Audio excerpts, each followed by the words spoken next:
পরিবারের সচ্ছলতা আনতে পাড়ি জমিয়েছিলেন রাশিয়ায়, কিন্তু চাকরি ছেড়ে যোগ দেন সেনাবাহিনীতে। ইউক্রেনের বিরুদ্ধে চলমান যুদ্ধে ফ্রন্ট লাইনে প্রাণ হারান কিশোরগঞ্জের করিমগঞ্জের ছেলে রিয়াদ।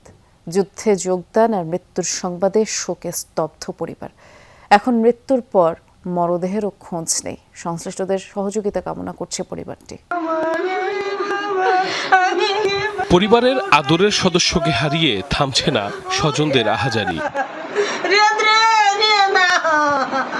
কিশোরগঞ্জের করিমগঞ্জ উপজেলার বাসিন্দা মোহাম্মদ রিয়াদ রশিদ ২০২৪ সালের ডিসেম্বরে একটি কোম্পানিতে কাজের উদ্দেশ্যে রাশিয়া যান। সেই চাকরি ছেড়ে ১ এপ্রিল রুশ সেনাবাহিনীতে যোগ দেন সৈনিক হিসেবে। অংশ নেন ইউক্রেন যুদ্ধে। গত শুক্রবার বন্ধু ও সহযোদ্ধা লিমন দত্ত পরিবারকে জানান মৃত্যুর সংবাদ। বলেন, গেল ২ মে রুশ সীমান্তে ড্রোন হামলা চালায় ইউক্রেনীয় বাহিনী। এতেই নিহত হন রিয়াদ সহ আরও ২ জন। এমন সংবাদে শোকে স্তব্ধ পুরো পরিবার।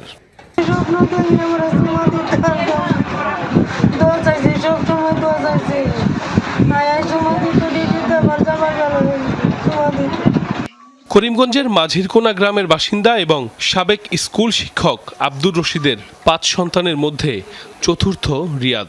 পরিবারের সচ্ছলতা আনতে বাড়তি রোজগারের আশায় পাড়ি জমান রাশিয়ায়। এখন মরদেহ পাওয়া নিয়ে তৈরি হয়েছে অনিশ্চয়তা। লাল পাসপোর্টের আশায় গেছে, বলছে যে আমার সাথে ১১ মাসের চুক্তি আছে, ১১ মাস পরে যদি আমি আসতে পারি তোমার সবাইকে আমি নিয়ে যেতে পারবো। বলে না, ডরে আমার কাছে বলছে না।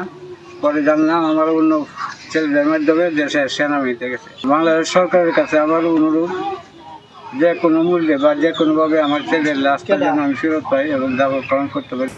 স্থানীয় ইউপি সদস্য জানান, রিয়াদের পরিবারকে সরকারিভাবে সহায়তার সুযোগ থাকলে সেই ব্যবস্থা নেবেন তিনি। সাইফ আহমেদ, যমুনা নিউজ।